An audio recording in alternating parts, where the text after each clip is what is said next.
So welcome back to the last session of the day. So my name is Doreen Vakaras. I'm also a participant of the program that is going on here right now. And it will be my pleasure to share this session. So the first talk of the session will be given by Tom LeCompte from Argon National Laboratory. So Tom is an experimentalist. He is the physics coordinator of the ATLAS experiment. So this morning we heard from the former spokesperson of CMS. So now we have a representative of the ATLAS experiment. So physics coordinator is really I would say the most important job. I wouldn't. Collaboration. So he has to make sure that the 3,000 or so scientists who have all their own ideas what kind of physics should be done at the LHC do the right kind of physics to really maximize the opportunity for discovery. And he will tell us about searching for physics beyond the standard model. Thank you, Doreen. I'd also... And I'm done. I'd like to thank Lance and KITP and Lars in particular for inviting me. So I'm going to talk about physics beyond the standard model, but before we get started, I talk too fast. So please stop me. I would much rather this be interactive than just me yammering on, because the goal is not to cover as much material as I can, but to uncover some of it. So who is this person? I'm the one on the left. I'm an experimenter. I've worked on a lot of aspects of particle physics, QCD, heavy flavor, SUSY, and Higgs. And I've realized I've spent a quarter century working on various beams of experiments that collide beams together. CDF at the Tevatron, STAR at RIC, which was a nuclear physics experiment, ATLAS at the LHC. As Doreen said, I'm the ex-physics coordinator of ATLAS. And basically my shtick has been to take an experiment that's designed to measure one thing and to use it to measure something else, and sometimes many other things. So this is going to be the talk plan. There's definitely going to be some overlap with what you've heard before. Think of it as a second coat of paint. It's okay. And I'm going to try and tell my story through examples. Interleaved with the examples will be some descriptions of the instruments that we've used. You've seen some of this from Joe, and you'll get a different perspective here. And I don't think it's going to take all 50 minutes, and I think that's all right, too. I do like the sound of my own voice, but I think if it's interactive, this will be more useful to you, and that's what I want. If Joe were here, I would apologize, but since it's being taped, I probably should still apologize. Many of the figures that I'm showing have been taken from my experiment, and the reason is pure laziness on my part. I could easily find those, and finding them from the other experiment takes time. So there's really a spectrum of opportunities the way that we do this. On one hand, you have a very well-defined specific prediction that comes from theory. If you look here, you'll see that. And an example would be the Higgs boson, which Joe talked about, or earlier the top quark. In fact, Joe and I were on the same experiment that discovered this. On the other side, you've got what we call lamppost physics. You know, the story of the guy is looking for his car key under the lamppost, even though he lost it half a block away because the light is better here. There are things that we measure just because we have an instrument that's out there. And then in between, you have things that are more like supersymmetry or extra dimensions. You've got a family of predictions, but we don't know exactly which one it's going to be. So let me talk a little bit about lamppost physics. So as I said, the light is better here. And this is a search that's done more motivated by what the experiment can do rather than some specific prediction. And the example I gave here is Galileo did not say, I am going to invent the telescope so I can discover the moons of Jupiter. It didn't work that way. But once you have these things, you can point them at the sky in various places and say, I see this, I see this, I see this. And in general, every time we've had the ability to see something new, we've made a discovery. So the first question I want to cover is, why 3? And you've seen this version of the periodic table with these nice 3 generations of matter. And everything we know about is on this table somewhere. Now, a good theory is predictive, and we discovered 2 quarks and 1 lepton from this table. Interestingly, it might not be the ones that you've thought. This one and that one were the quarks, not in one column. And there's no good theoretical reason for these to line up in these columns. Now, in 2002, we learned that there are exactly 3 columns. Not 3 that we can see, with some that might be too heavy to produce or off at the Planck scale or the Gutt scale. Exactly 3.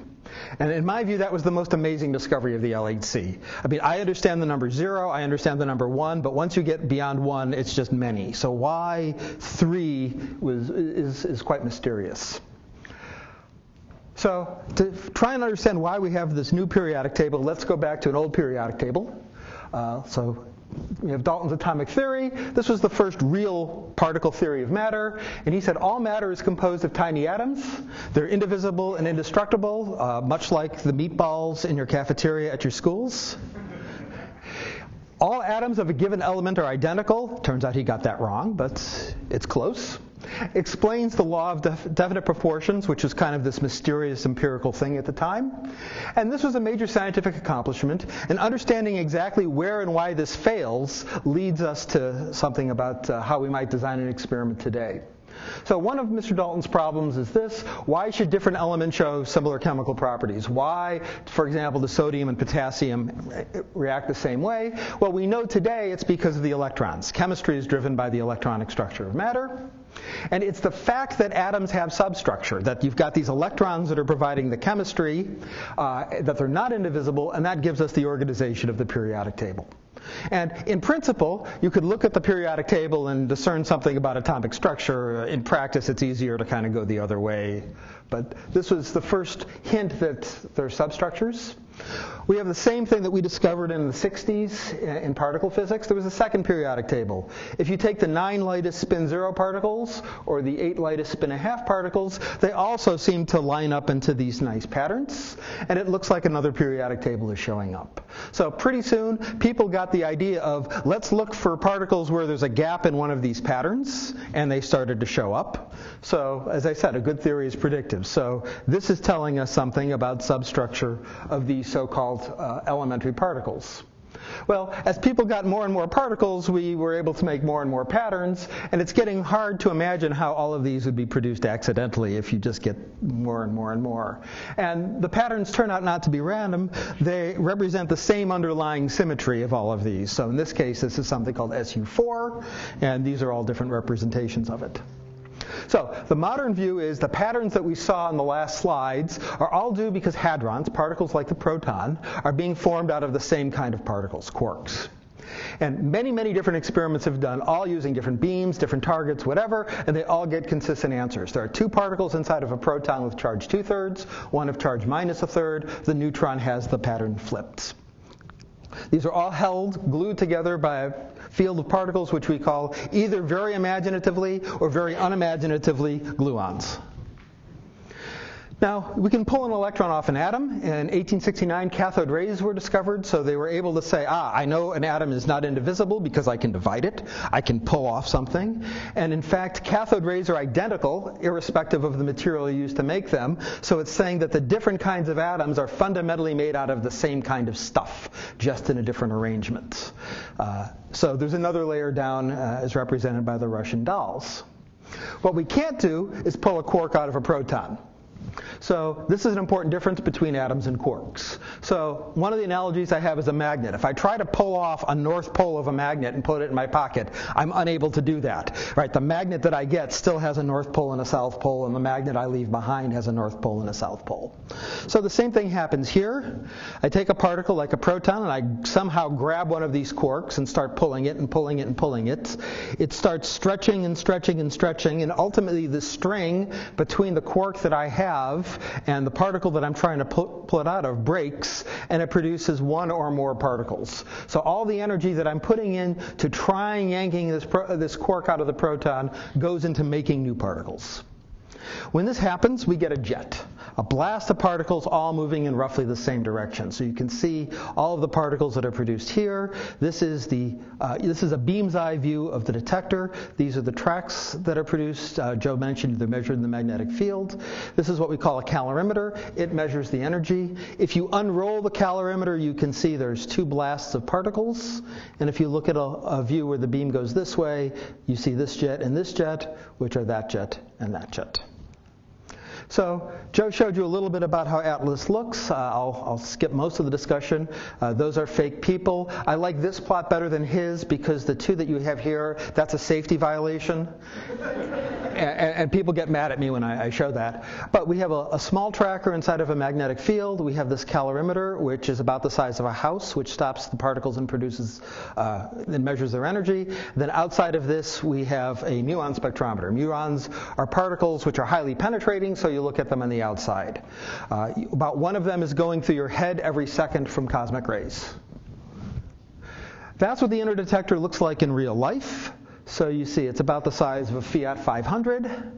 The beam goes through there. That's the sort of output that you get.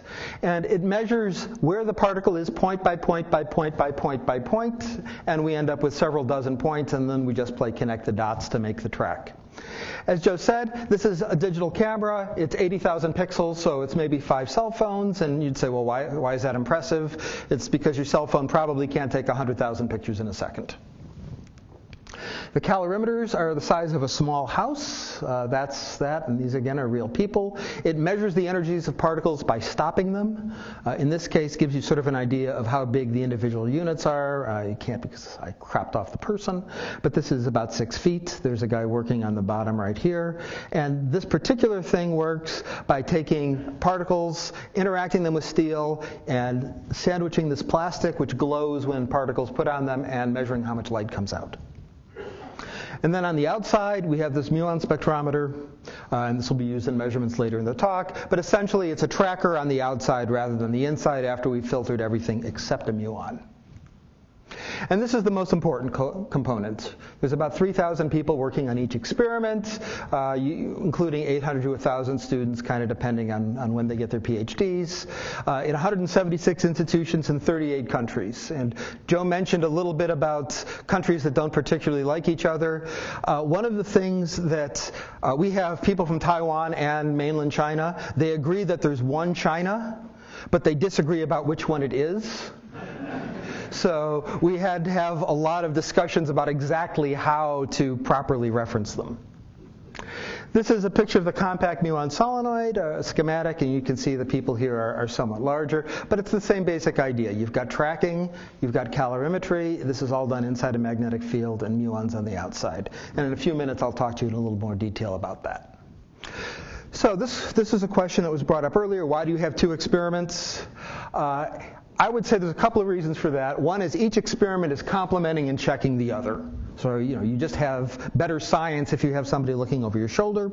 You can imagine a problem with one detector generating a fake signal, one kind of detector. So by using different technologies, we protect ourselves against that. It's hard to imagine 2 different detectors using 2 different technologies making the same mistake. Certainly true if a signal is seen by 2 groups that might not particularly like each other, is more convincing than a signal seen by just one. If we have friendly competition, it helps generate new ideas. And as Joe said in the Q&A, we do look at what each other does, and if the other experiment does something which we think is going to help us, of course we do that. So I would say that the way to describe ATLAS and CMS is we're in a 3-legged race. We're either both going to succeed or neither of us is going to succeed. It doesn't do any good to have one experiment that's really wiping up the floor with the other. We want the LHC to succeed. So this is the same jet I showed you before. This is another one. I love jets. So while astronomers look at stars, you can look at them all day. I can look at event displays of jets all day. So there's another one. Here's an event with many, many jets. So here's 1, 2, 3, 4, 5, 6, 7, 8, and maybe you can see sort of a 9th as a shoulder over there. And here's an event with only 2. So you've got 1 here and 1 there. Excuse me a minute. You said to interrupt you. So could you go back like 3 slides? So I can look at jets some more? Absolutely. Yeah, for example. But one of the previous speakers I think referenced that when you see a track coming out one direction and no track coming out the other, that was indicative of something. Do you remember that? Yes. So hold that thought, because I will get there, I hope. This means I'm giving the talk right, but not fast enough. But those are all supposed to be balanced. Well, yeah, they're supposed to be balanced, and you can see this one looks pretty balanced, right? This one, heaven knows if it's balanced, right? Right. You need a computer to tell you that this one is balanced. So I didn't want to leave you with the impression that only ATLAS looked at jets. These are pictures of jets from the CMS experiment. They're not as pretty as the ones from ATLAS, of course. And these are very common. About 1% of all events have jets in them. And so why do I like them? Why are they interesting? Well, the utility is what looks to be about the most inelastic process you can imagine, right? Two particles come in and a blast of new particles come out, right? Is actually the elastic scattering of two of the constituents. Right? And this was essentially discovered because of work that was done by David Gross, and the connection between the jets and the partons was studied by many people, including Dave Soper. But basically what happens is at the microscopic level, I kick out, say, this blue quark and this red quark, and it turns into this blue jet and this red jet. So think about, you're hitting a golf ball, and all sorts of sand and grass and stuff kind of follows it. This is the same as you break a magnet and little magnet remnants are behind. So if you measure the energy of this guy, it tells you the energy of that guy. Likewise, if you measure the energy and the momentum of this guy, it tells you the energy and momentum of that guy. So it's the best window we have on what the quarks themselves are doing. And even though it looks very complicated when I say this jet had, 30 particles, 25 pions, a proton or two, it now becomes very simple because what you're really talking about is the quark that produced the jet. So when you look at something like this, what you're really seeing is quark scattering. So the two quarks came in here, carried by their protons, and one of them scattered up and one of them scattered down. Sorry, can I stop you again? Why only two quarks? This is Two protons hit together. Why not six? well.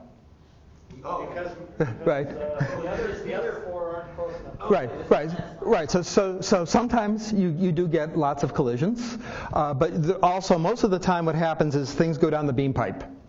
So I scattered. Maybe this is the better viewpoint. So this guy here and that guy there just go down the pipe. We don't instrument that because it's on all the time. If we put there's two problems, right? One is the beam has to get in, so we need a hole. But even if we didn't have that, there'd be no point in instrumenting that because it would be glowing all the time as the beam remnants keep coming through. So there's no point in measuring something where you know the answer. Of course, there's a particle there. Okay, so let's go back to John Dalton and his mistakes. This picture is completely impossible under his view. All right, why is this impossible? Because, why do the fireworks have colors? It's because you put chemicals in them that cause them their spectra to excite. Different elements have different spectra. The atoms show different energy levels because they have different configurations. And if atoms are indivisible and without structure, how can they possibly have configurations? How can you configure something that there's nothing to configure? Furthermore, the heavy elements show more complex spectra. It's probably hard to see hydrogen here, but there's 4 visible lines, whereas if you go to something like calcium or sodium, you see lines all over the place. So there's a hint that somehow heavy elements are made out of more parts than light elements. And today we know that these things moving around, are electrons. So let me draw a parallel between atoms and quarks.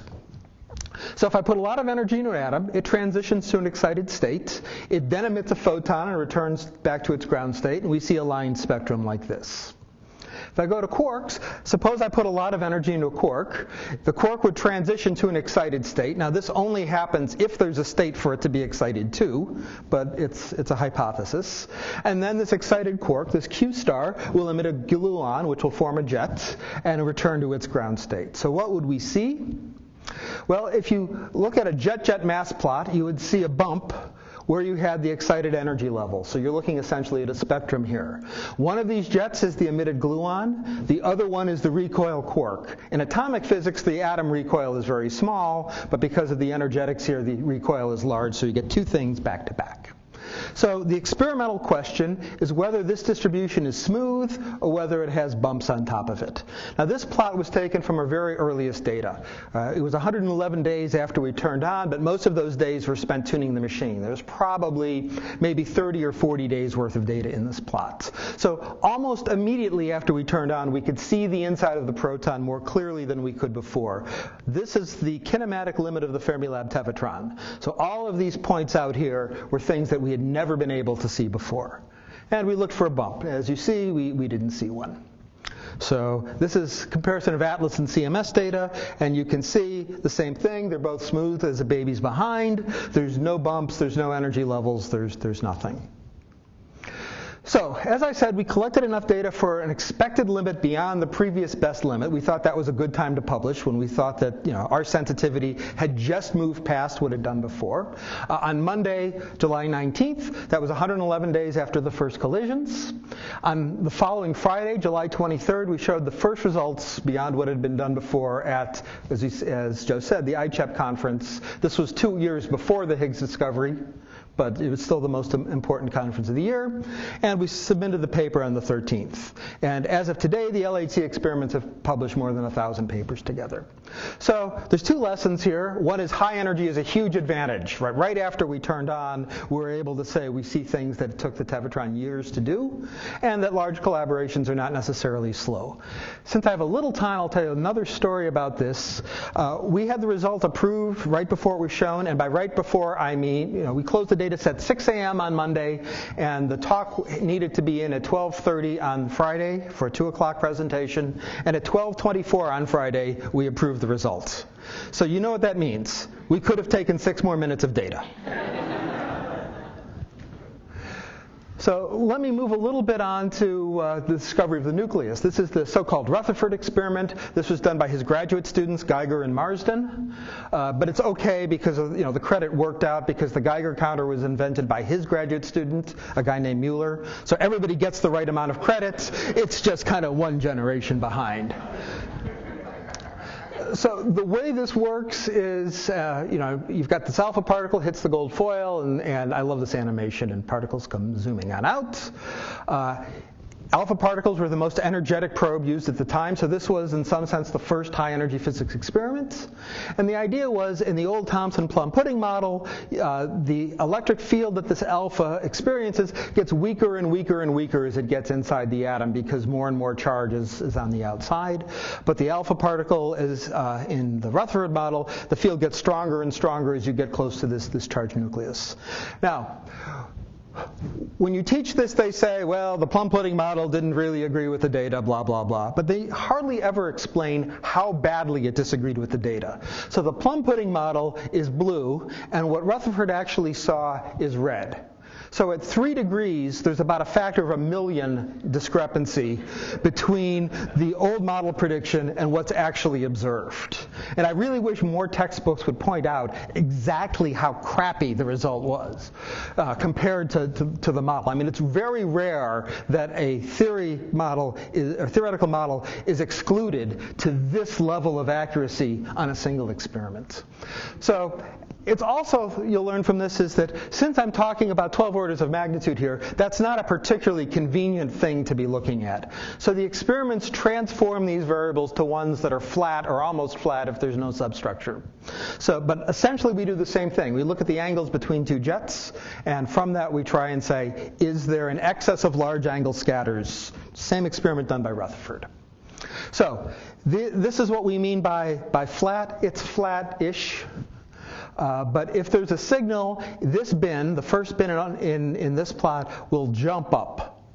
All right, and that's just an excess of large angle scatter. So these are small angles, these are large angles. And the data are consistent with being flat. You could sort of see the error bars get large up there, but we would be able to exclude something that was here or here or here.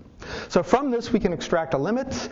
There's no substructure down to a length scale of 17 zeptometers. And Joe introduced you to zeptometers. I think we both heard zeptometers from the same person, Pierre Savard at Toronto. It's a great unit. I have no context of zeptometers. I just have no feel, so let me try and put it in perspective. If an atom were the size of the Earth, a nucleus would be about the size of the Washington Monument, somewhat rounder, but basically this size. From past experiments, we knew that quarks had to be smaller than about a blueberry. Immediately after we turned on the LHC, this 111-day paper, we knew that quarks were smaller than a pea. So that's sort of what you get immediately after you turn on. We've been running for a couple of years, and today we know that quarks are smaller than a single sprinkle on a Pop-Tart. Can anyone guess the flavor? That's correct. These are strawberries. Because you have multicolored sprinkles, whereas cherry has only red sprinkles. Raspberry, no sprinkles. Is that all relative to the Earth? Yes. Yes. So let me put in a mid-talk summary. We have some indirect hints that quarks might have substructure because we've got these columns. If you try to isolate a quark, instead you get a jet of particles, but that's okay because the jet is the next best thing to the quark. We look for substructure by looking for spectral lines, like in this plot. We don't see any evidence. We also look at the angular distribution a la Rutherford, and we don't see any evidence in this channel either. So let me bring up a second question. Are there any unknown forces out there? So you heard from Brian and Laura about the strong force, the weak force, the electromagnetic force, and we pretty much gave gravity short shrift. Interactions, I like that term better than forces, are carried by particles. This particular interaction turns a quark-antiquark pair into an electron-positron pair, and in the experiments we plot the mass of the electron-positron pair, and lo and behold, we see a peak, again like a spectral line. This peak is at the mass of the Z, and the fact that this mass is 90 and not 0 is what got Francois Engler and Peter Higgs the Nobel Prize. It's the Higgs mechanism that moves this from 0. So, could there be another heavier Z? Sure, we would call it a Z prime because we need to call it something. And there are pros and cons. One of the pros is you can always add a Z prime to the theory without breaking the theory. Now, it might not agree with beta, but the theory itself maintains its mathematical consistency. On the cons, it doesn't solve any problem that we have. It doesn't solve dark matter. It doesn't solve the unification problem. It doesn't explain why atoms are neutral. It would just be there. But if nature produced a particle that was just there, we'd still want to know. Now, I'm an experimenter, so my job is to look and see what nature is like, and I don't particularly care if the theorists tell me that it should be there or shouldn't be there. We just go out and look, and the way we look is we look at electron pairs and we look at muon pairs, and we plot their masses and we look to see if we can find a peak. So this is the basic idea. You've seen something very similar from Joe. You've got this tracking chamber, then you've got a calorimeter, in this case 2 calorimeters, and then muons. So tracking, calorimetry, muons. And this is driven by the way particles interact with matter. So electrons come in, they're charged, they leave a track, they deposit energy in the electromagnetic calorimeter and no energy in the hadronic calorimeter. Muons go straight through, so you see them on the outside because these are very penetrating. Now, because the physics is the same, the experiments look the same. So CMS is tracking calorimetry muons, ATLAS is tracking calorimetry muons, even though we use different technologies at all 3 pieces, because that's driven not by what we designed, it's driven by the way particles behave. So this is how we identify electrons. An electron comes in, hits a piece of material, produces an electron-positron pair, which hits material and produces a photon, which produces an electron-positron pair. You can see it all described there. This is a picture of what it looks like if you do an actual simulation of it, and gives you sort of the idea of how many particles you're really producing. So if I have a W particle, basically I produce something on the order of 90,000 electrons. So we're counting the electrons. The plates here in this accordion are made out of lead, and in between we have liquid argon. The argon is ionized by the 90,000 electrons that we create, and we measure that ionization. The reason it's an accordion is because we would like the gap to be very, very small so that the detector works quickly. You'd like to make the measurement and then to clear it out of the detector in time for the next collision. It actually doesn't work. So to get enough charge, we have to drift them for several collision crossings. So Joe talked about pileup when you have 20 collisions there. These detectors actually see more than just those 20 collisions. They also see collisions that happened before. So we decided our job wasn't hard enough. So that's a picture of kind of how it's built. You see it's in many different segments. And the reason for that is we'd like to track the electron shower. The electron is coming this way. We would like to track it by saying, okay, this much energy went in the front, this much energy in the wave front, this much energy in the middle, and that much energy out the back. We'd like to measure it as it goes through because that helps us reject background. This is what it looks like now. Well, it would look like now. It's sitting inside a cryostat so nobody can see it, but that's kind of what one segment looks like. CMS uses a completely different technology. So they use crystals. Particle comes in the crystal. You have the same interaction where you generate thousands of particles from one, and each one of those little tiny particles you produce interacts with the crystal and produces a little bit of light. So you collect that light and measure it. So ATLAS says we'll start with the energy, we'll produce ionization and turn that into an electrical signal. CMS says we'll take the energy, convert it to light, and then turn that light into an electrical signal. So this is, as we've said before, different technologies lends robustness to anything that we see. You can imagine one or the other of these having some pathology that we don't know, but to have both of them have the same pathology and a different technology is hard to imagine.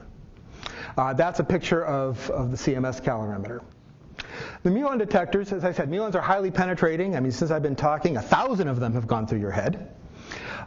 Basically what we say is you stick up enough material and anything that goes through it is a muon.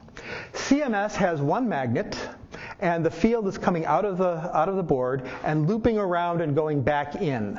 So the muons go through, they're bent by the field, and then they're bent the other way by the return field. So you get two measurements for every muon, one on the inside and one on the outside. This is, as Joe said, this is the biggest and most powerful superconducting magnet in the world. ATLAS took a different approach. Instead of one giant Mongo magnet, we took 4 merely enormous magnets, and we bend in the different directions. So at this side, we bend in the plane that you're looking at, that is in the beam's eye view, and then in this direction, we bend in this view, we bend in the opposite direction. So we again have two measurements. To give you an idea of the stored energy in this, the energy in the magnetic field is 1.2 gigajoules. The energy stored in a lightning bolt is 1.5 gigajoules. We are very careful when we turn these things on and off so that this is controlled. Compromise is a fact of light. Experiments would like not to be constrained by resources, but we are. Every dollar that goes into one subsystem is a dollar that doesn't go into some other subsystem. And you can replace dollar with Swiss franc or Japanese yen or whatever you need. You've got the same problem. If I use my resources to build detector X, I'm starving detector Y.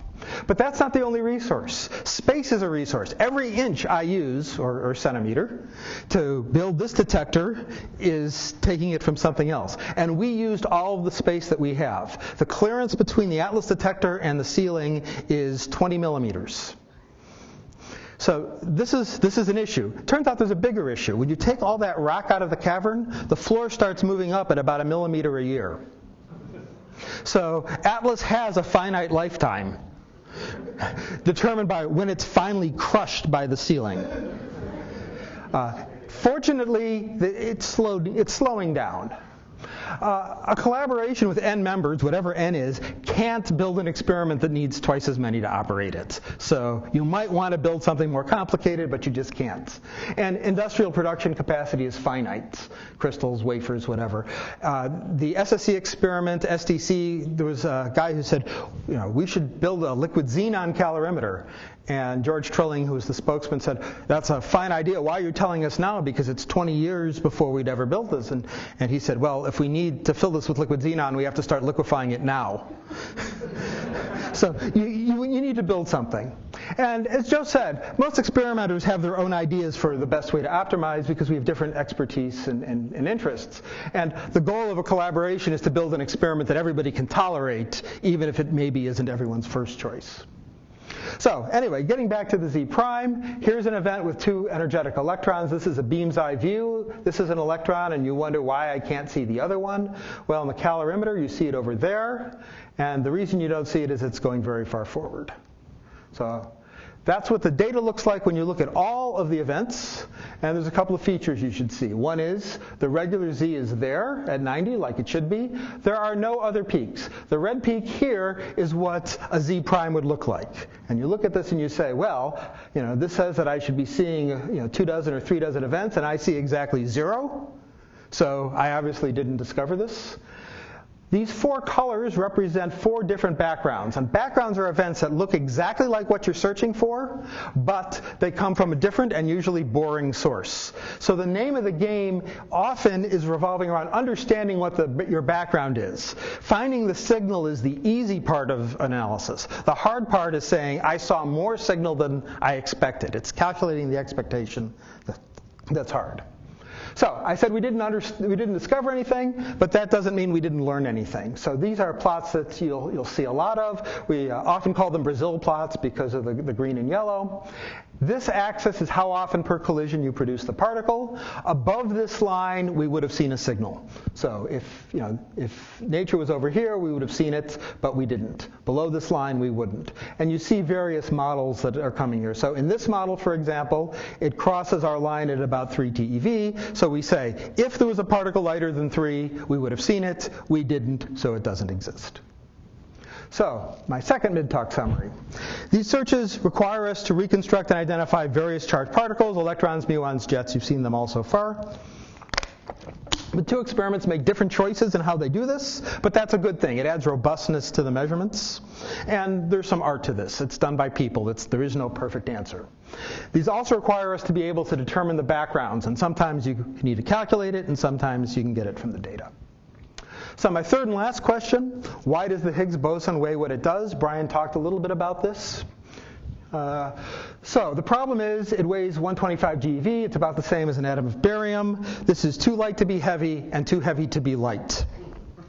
So by too light to be heavy, left to themselves, quantum mechanical correction should make the Higgs boson a quadrillion times heavier. So it would weigh 20 micrograms. One Higgs boson would be macroscopic, well, sort of macroscopic. Unless there's a symmetry, like supersymmetry in these corrections. So if every particle has a partner with opposite sign, that drives this down. It turns out this has 2 problems. The first one is it tends to work too well. It tends to drive the Higgs mass below 90, and that's what I mean by too heavy to be light. So you have to fuss with the theory a little bit so the cancellation is not quite perfect. And these are the logarithmic terms Brian was talking about. But the bigger problem is where are these other particles? And I'm an experimenter. I can help with that part. I can't do anything with the theory. Another nice feature is that most variations of supersymmetry predict a stable, non-interacting particle. And as Brian and Joe said, this might be the dark matter that makes up 80% of the matter in the universe. Not matter plus energy, just matter is about 80%. And if you could make some in the laboratory, wouldn't that be neat? Because you could compare the properties of the thing you made in the laboratory with the properties of the thing that you predict. The way we do this is missing ET. So we know momentum is conserved, right? Everybody here believes momentum is conserved. So in this case, we have a W decaying to an electron and a neutrino. Here's the electron, and unfortunately, we put the neutrino in purple. We've already done the problem for you, but essentially nothing is on the other side here. So you've got an electron recoiling against nothing. So you have 2 choices. You can either believe that momentum is not conserved, or you can believe something undetected went out the back end, and in this case, we think it's a neutrino. Now, so you calculate the momentum of everything you see, reverse the sign, and that's the thing that you didn't. Now, we only work in the transverse plane because many particles go down the beam pipe where you can't measure them. So how might these events look? So you've got visible objects in one hemisphere, maybe in this case 2 jets and 1 muon. So you've got lots of activity in this hemisphere and nothing on the other side. So you calculate the missing ET and you say I've got missing ET in this direction. And in this case, perhaps it's because you had two particles, neutralinos, invisible to the detector that went flying through. So we infer the presence of undetected particles by the momentum imbalance, this missing ET, missing transverse energy. Now, I drew 2. There's no way you could tell how many you actually had. Could be 1, could be 10, because you didn't see them. So all we're really sure of is that something went out the back end. And many, many, many different models exist with different predictions of what you see on the visible side. So this is an example of that middle class of models where you've got, you have a family of models rather than one single prediction. And we see these events. Shouldn't you be flashing me 5 minutes? Okay. So the good news is we see these events. Unfortunately, this isn't perfectly horizontal, but if you draw the line right around here, you see the jet, jet, jet, jet over there, and nothing on the other side over here. The bad news is, while we see these events, we don't see any more than we expect. And that's the problem. So it's, we can look at the backgrounds, but we haven't seen any particular excess. And the key to the analysis is not about finding the signal events, right? A trained monkey can find the signal events because the computer writes out any event that has more than a certain amount of missing ET. The real trick is to say, I've got more of these events, or I don't have more of these events in the background. So calculating the backgrounds is tricky and getting trickier. In the Z-prime search, this was easy. There were 4 backgrounds, and only one of them made any real difference. In these searches for Susie, there could be 7, 8, 10 different backgrounds, and maybe 4 of them could be important. So calculating them to the accuracy that we would like is straining the capacity of the worldwide computing grid that Joe talked about. So this, by the way, this is the commercial. This is the thing I do, so you're stuck with listening to it. What I do is I work on using supercomputers to calculate these backgrounds. So this is Mira, which is located at my laboratory. It's the 5th fastest computer in the world. It has 768,432 CPUs. And there have been times where we have used all of them to be calculating various backgrounds. And we've used 165 million CPU hours to calculate backgrounds for supersymmetric signals. So that should give you an idea of just how hard this is. These are the results, and we put these on plots that nobody can actually see, so nobody really knows if this is right or wrong. Each of these groups are various different models, and we don't see anything, and these are the limits that we've all set. So we've looked at dozens of models. So far, we haven't seen any hint of new physics, but we continue to look and look and look and look and look. And finally, a bit of fun. This is a plot you might have heard people talk about. It's got a little tiny excess at 750 GeV. And this is ATLAS data for 2 photon events. And as I said, a new particle manifests itself as a bump. And okay, are we seeing something? Well, one question you can ask is, what's the probability that chance alone gives you a fluctuation that's this high? And the answer is 1 in a few thousand. And we can argue whether it's 3,000 or 5,000, but that's the scale. How many papers have we published? Well, about 1,000. And half of them are measurements, but the searches often have multiple channels. So it's, again, it's of a similar order. All right, so you can then ask, well, does the other experiment see the same thing? And I think the best answer is, well, sort of. In certain ways it agrees, and in certain ways it doesn't. You can say, what about the earlier data? And again, it sort of agrees. In some ways it looks the same, and in others it doesn't. What does theory say? Theory with a capital T. I would say it can accommodate a particle here, but it didn't predict one. Once this excess was shown, there were 280 theory papers that hit the web saying, we knew this all along. How much time does he have left? A prime number. But it didn't predict one, and it certainly doesn't solve any problems, right? This doesn't produce dark matter or anything. My personal view is I don't find the case for a new particle as it stands particularly convincing, but I'd sure like to see what happens when we get 10 times as much data, because that will definitely settle things. We don't have to argue whether 1,000 and 3,000 are the same number or different or whatever. So, to sum up, I hope I was able to convince you of a few things. One is that there are many, many possible things that we could look for, and I showed you 3. I think the technology that does this is impressive. It impressed the heck out of me. I would not have thought we could build a microscope with zeptometer level resolution, but we did. Every search has features that are in common and features that are unique to it. And having two experiments that make different choices, I think, strengthens the overall program. And while we haven't found anything behind a single Higgs boson, I find this kind of amusing. Oh, Nobel Prize winning physics, great. What have you done for us lately? But nonetheless, there are many things that could be visible at the LHC, and we're looking, and maybe even by the end of this year we'll have something. So I'd like to thank you for your attention, and I'll be happy to answer any questions.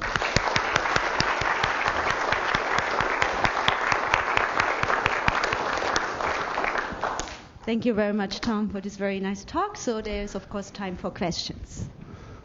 Any questions for Tom? Yes. I thought you were my friend. I have two related questions. You said that there were hints that there might be substructure below the quark level. And the related question is, are there any such hints that there's substructure inside the lepton? Yes. So the fact these things have patterns like a periodic table, I think, is a hint. Right? I just don't understand what that hint is telling us. You'd like to sort of imagine that you've got something, preons are the words that is used, things that are in one configuration give you quarks and another configuration gives us leptons. But there's no actual evidence that that's what's causing this. So the other interesting thing is atoms are neutral. To a very high degree of accuracy, we know that atoms are neutral because we don't throw lightning bolts off when we walk. Right? And the reason that happens is the quarks and the leptons have the same charge within small integer ratios, 2/3, 1/3, not 0.68 or 0.64. Because that would cause us to explode and throw off lightning bolts. Why? If they're completely different kinds of particles, there's no reason for these charges to fall into these nice ratios. If, on the other hand, there's some sort of substructure that they're made out of the same kind of thing in some way, then it makes perfect sense. So that's a hint, but I wouldn't call it evidence. You still need Colombo to say just one more thing. Yes?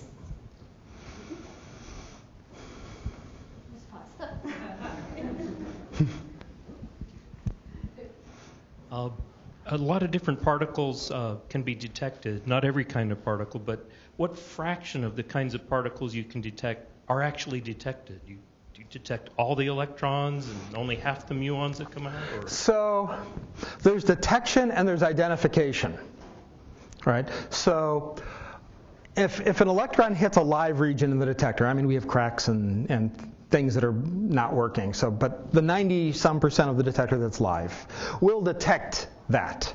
But whether we're actually able to identify it as an electron depends on a number of things. And in particular, it depends on how many fake electrons you're willing to tolerate. So if I want to say, these numbers are just ballpark. If I say I'm willing to detect I want to detect 95% of those electrons.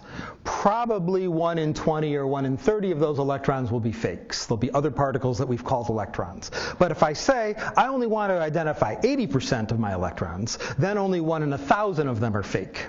So one of the choices the experimenters make is when I'm doing my analysis, where do I adjust my knobs for identifying particles so that I have the most acceptance for signal relative to the background? And of course, if I make the cuts loose, I get more signal and more background. I make them tight, I have less signal and less background, but they move differently. So part of the art of being an experimenter is to figure out exactly how you want to do this. Furthermore, you have other choices you can make. So let's say I have an electron and a muon and missing energy that I'm looking at. I have 3 different knobs to turn.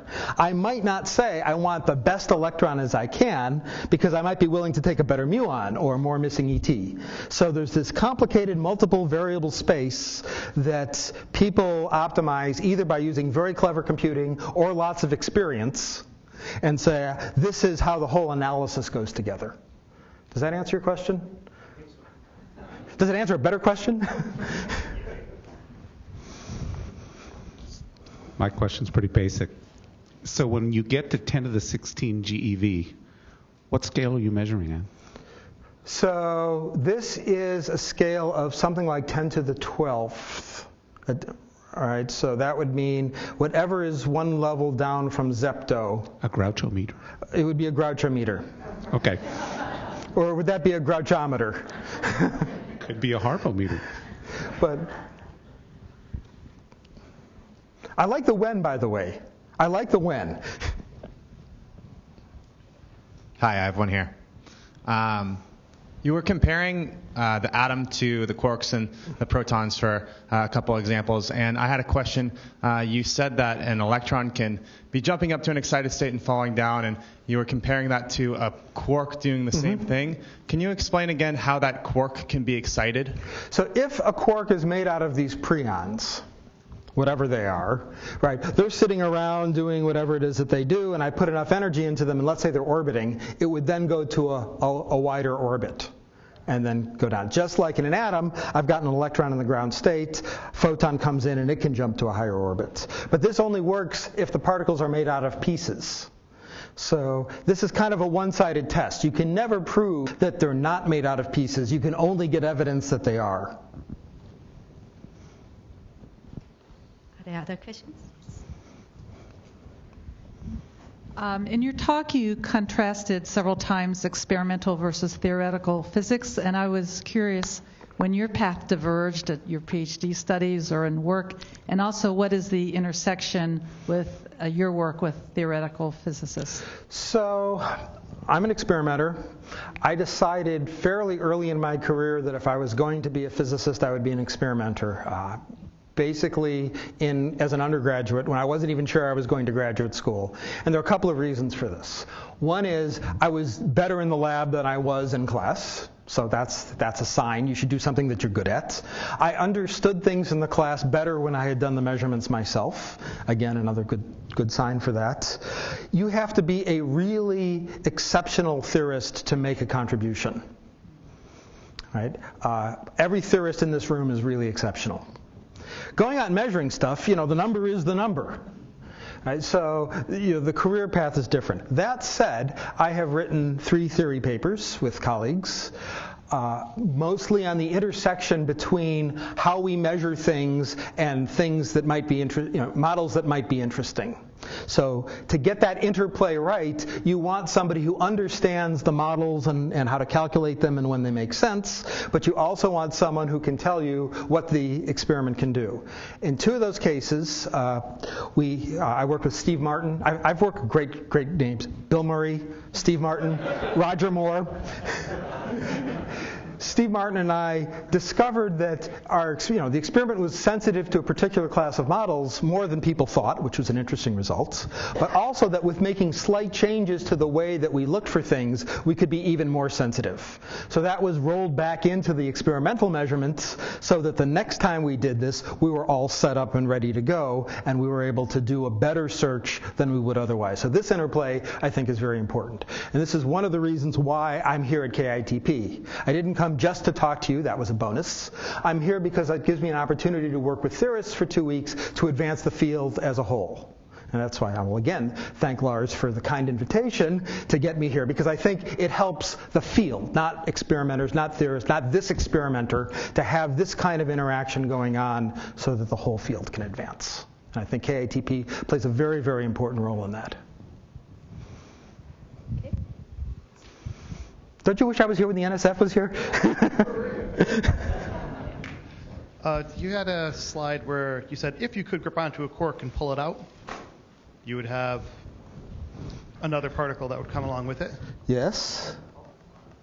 Can you talk any more towards that? I have questions, but I have too many other little ones. Can you talk We'll put more? that up. Yeah. It's not a great analogy, right? But it sort of tells you what's going on here. Let's go. You believe them? You're with me as far as the magnets go? Okay. So you can think of quarks. One of the things that quarks are little particles that move around and have dynamics, but they're also kind of boundary conditions on what's going on. So in a very real sense, trying to pluck a quark out is very much like pulling a pole out. So it takes energy to get this farther and farther away. Think it's like on a spring, and eventually I can stretch the spring to the point where it breaks, and now I have the north pole in my hand, or the red quark in my hand, and on the other end of the string is an anti-red anti-quark or a south pole, depending. Does that answer the question?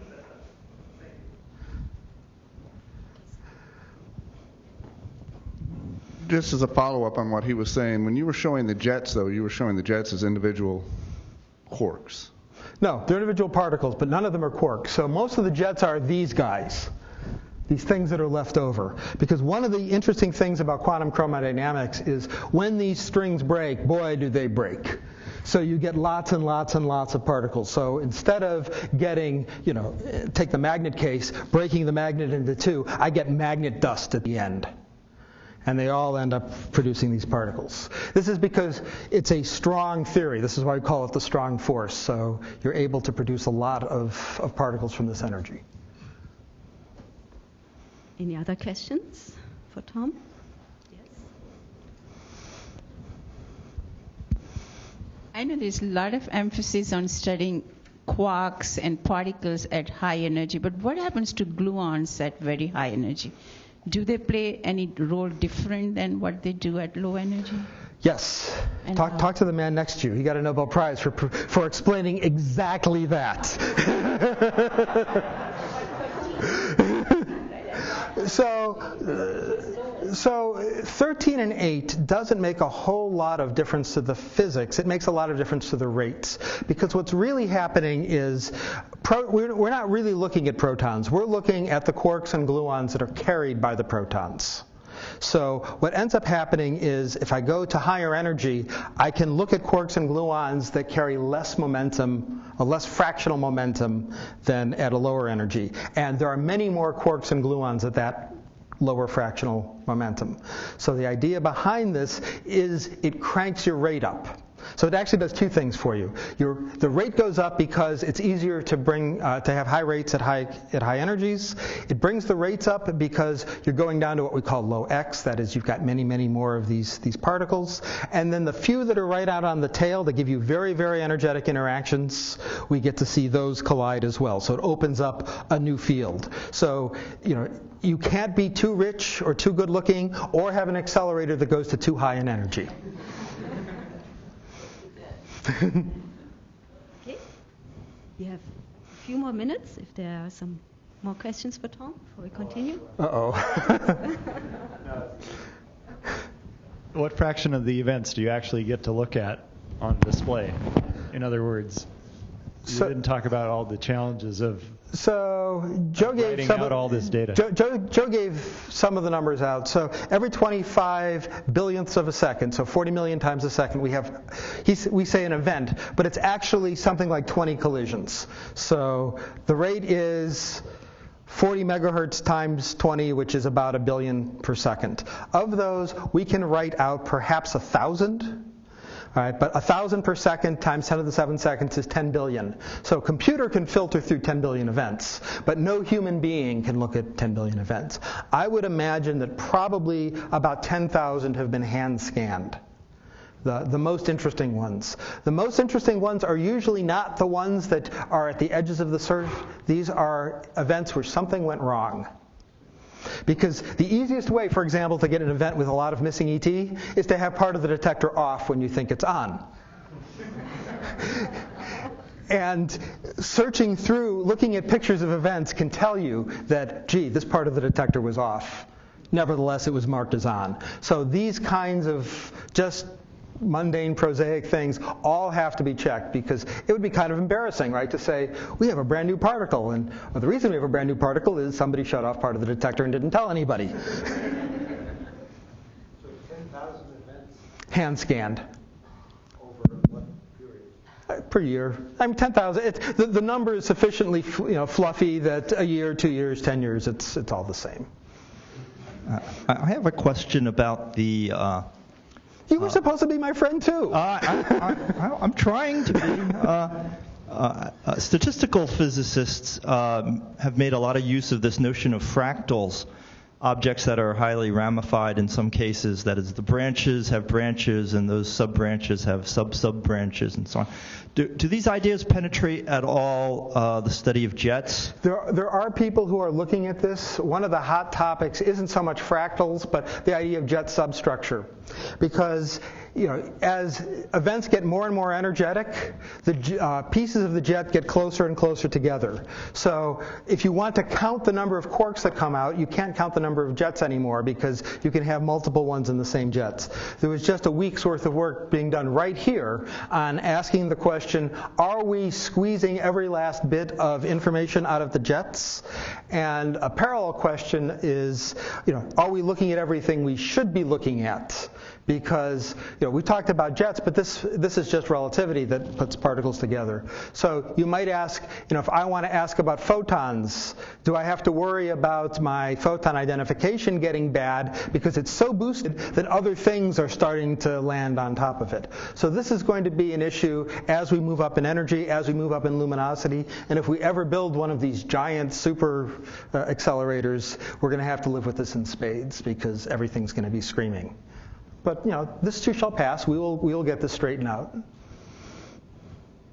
So Tom, you were so kind to compliment the theorist, but I think it takes a very special experimenter to pull experiments like this. And you can invite him next time. Yes. Thank you.